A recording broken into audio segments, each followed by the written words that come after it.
Hi everyone and welcome to today's video where I will be showing you the way to easily understand how roles can be updated and permissions given to specific roles. So first you need to have administrator access. You'll go to setup, user role, and then you go to show role differences. That's the easiest way to know exactly what is where.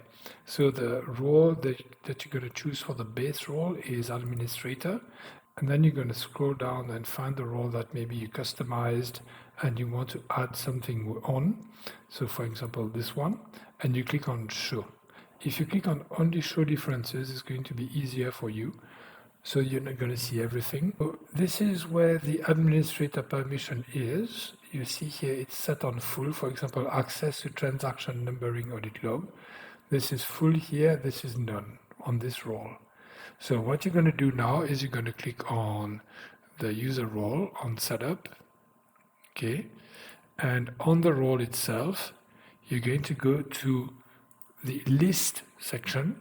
If you want to give this access and permission to the CAWAR clerk, for example, this custom role, you're going to go to CAWAR clerk, which is here. You're going to click on edit, and then you're going to see the role itself. Okay, once you're on the role, you're going to scroll down, and this is where you're going to see transaction report list. Now, if we go back to the previous screen, we can see here it's on the list section, okay?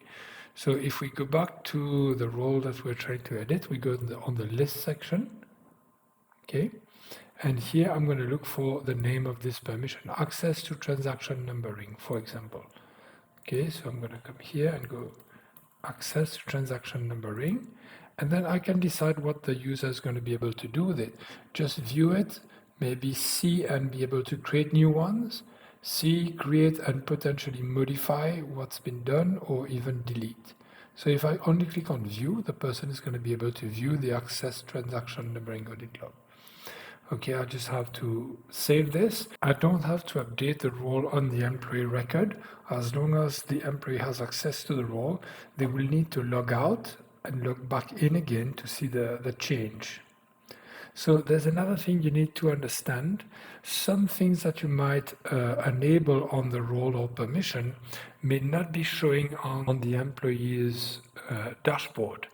So for example, if they are using any kind of dashboard and they're not seeing what you gave them access to, please ask them to go to the home, set preferences, click on appearance, and then at the bottom, click on use classic interface. I cannot show it to you here because I'm an administrator.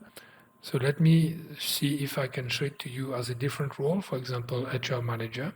So if I click here, you will see there's a menu with activities, recruitment, onboarding. This is our HR module that we developed for non-US companies who could not access Suite people.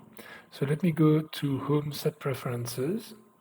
And here, if I go to Appearance, you should be able to see Use Classic Interface. There it is, okay, on the Centers and Dashboard section. Now click on Save. And now what you're going to do is you're going to access NetSuite the old-fashioned way. Okay, so whatever permission you gave them, if it was on the list, it's going to be on the list. If it was on transaction, it's going to be on the transaction menu. If it was on reports, it's going to be on reports. Of course, you're not going to be seeing the previous menu anymore, but don't worry, you can always go back and click back on Set Preferences and change this again.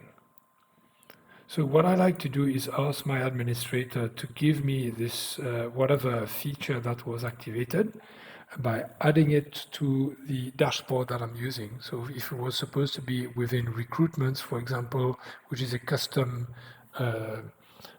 menu for this role, then I would ask the person to go and put, let's say if I was supposed to do purchase orders, maybe either create a new tab on this dashboard or just add it on a sub-menu. Okay, so that's it for us today. I hope this video was useful. If so, don't forget to leave a like or subscribe, and I will see you on the next video. Thank you and goodbye.